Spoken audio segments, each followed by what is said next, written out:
Kami mahasiswa Stikpar Toraja mengampu mata kuliah Hukum Perkawinan. Di sini kami akan menjelaskan tentang hakikat perkawinan, ciri-ciri perkawinan, dan juga tujuan perkawinan. Namun sebelum itu, perkenalkan diri kami. Saya Natalia Desnanti. Saya Vinita Samborara. Dan saya Veronica Embuak Salu. Selamat menyaksikan! Di sini saya akan menjelaskan tentang hakikat perkawinan. Sering kita mendengarkan berbagai pertanyaan, apa sejatinya perkawinan itu?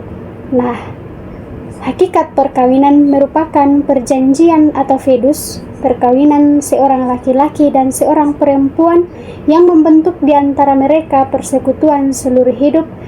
Nah, di mana perkawinan itu terarah pada kebaikan suami istri atau bonum conjugum, serta kelahiran dan pendidikan anak. Nah, itulah hakikat perkawinan di mana dapat dilihat dalam Kanon 1055 paragraf pertama. Perjanjian itu menjadi penentu utama perkawinan sebagaimana diatur dalam Kanon 1057, bahwa kesepakatan pihak-pihak yang dinyatakan secara legitim antara orang-orang yang menurut hukum mampu membuat perkawinan, sehingga kesepakatan itu tidak dapat diganti oleh kuasa manusia manapun. Adapun unsur-unsur penting dalam perkawinan: kehendak, kemauan bebas tanpa paksaan dan ketakutan besar, yang berarti ketika melaksanakan perkawinan tidak ada paksaan dari pihak yang bersangkutan maupun pihak dari luar. Adapun untuk menjadi pasangan hidup, menjadi partner, sehingga dalam perkawinan itu kita saling melengkapi satu sama lain. Selanjutnya, menyerahkan atau memberikan diri seutuhnya, di mana pasangan suami istri memberikan jiwa dan raga. Adapun perkawinan itu bertahan dalam cinta kasih dan kesetiaan sampai akhir hayat. Yang berikut ciri-ciri hakiki perkawinan. Ciri-ciri hakiki perkawinan ada dua, yaitu monogam dan indissolubilitas. Pertama, monogam. Monogam artinya satu atau unitas, yang artinya sebuah perkawinan yang dilangsungkan oleh dua orang, yaitu seorang laki-laki dan seorang perempuan yang telah dibaptis secara Katolik, yang memberikan diri sepenuhnya kepada pasangannya. Mengapa? Karena perkawinan merupakan persekutuan seluruh hidup dengan penuh kasih serta kesatuan hati dan pikiran demi kesejahteraan suami istri. Nah, ciri-ciri monogam ini menolak dua bentuk perkawinan. Yang pertama, poligini, dan yang kedua, poliandri.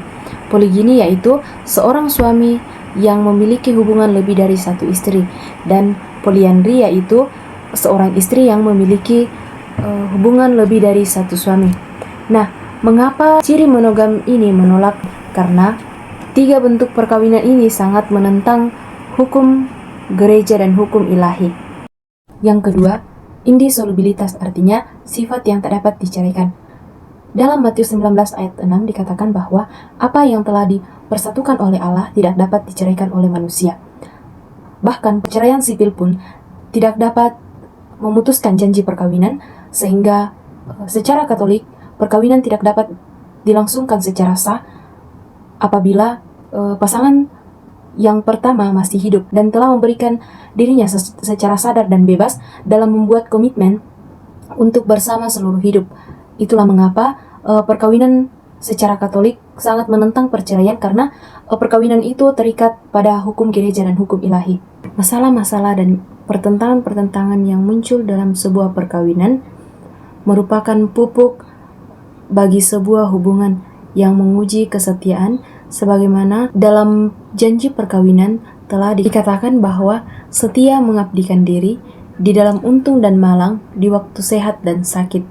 Perkawinan yang dinyatakan sah oleh seorang laki-laki Katolik dan seorang perempuan Katolik di hadapan pemuka gereja dapat disempurnakan oleh persetubuhan atau ratum et consumatum. Perkawinan bukan hanya mempersatukan dua orang yang berbeda, tetapi memiliki tujuan, yaitu kebahagiaan suami istri serta kelahiran dan pendidikan anak. Yang pertama, kesejahteraan suami istri.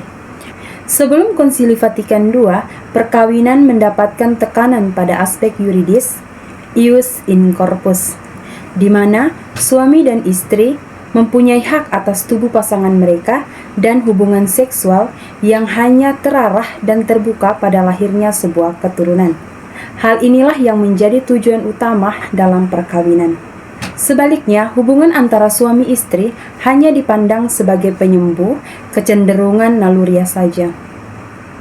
Nah, dalam kesejahteraan suami istri ini bukan hanya tentang hubungan antara suami istri yakni seksual saja, tetapi bagaimana pasangan ini antara suami dan istri membangun sebuah hubungan yang sehat, harmonis antara suami dan istri yang didasarkan pada cinta dan kasih, komitmen, serta saling menghormati. Jikalau hal-hal ini selalu diperhatikan dalam perkawinan, maka mereka akan mencapai sebuah tujuan perkawinan, yakni kesejahteraan antara suami istri. Melalui dan dalam perkawinan, suami dan istri saling menerima dan memberikan diri untuk seumur hidup demi kesejahteraan mereka berdua dan juga kesejahteraan lahir batin. Yang kedua, kelahiran dan pendidikan anak. Dalam Kitab Hukum Kanonik 1983 menempatkan keduanya secara harmonis. Perkawinan juga terbuka pada hadirnya sebuah keturunan dan pendidikan. Di dalam tujuan inilah tampak bahwa suami dan istri merupakan co-kreator bersama dengan Allah Sang Pencipta, di mana suami dan istri juga bertanggung jawab atas pemeliharaan dan pendidikan holistik, yakni moral, sosial, mental, dan spiritual bagi anak-anak yang dipercayakan Tuhan kepada mereka. Lahirnya generasi baru sebagai mahkota cinta kasih suami dan istri merupakan suatu perwujudan dari karya penciptaan Allah yang terus berlangsung dan sekaligus menjadi anugerah bagi gereja dan seluruh umat manusia. Orang tua diharapkan untuk menjadi teladan yang baik bagi anak-anak mereka, di mana menunjukkan cinta kasih sayang serta mendukung mereka dalam pertumbuhan dan perkembangan mereka.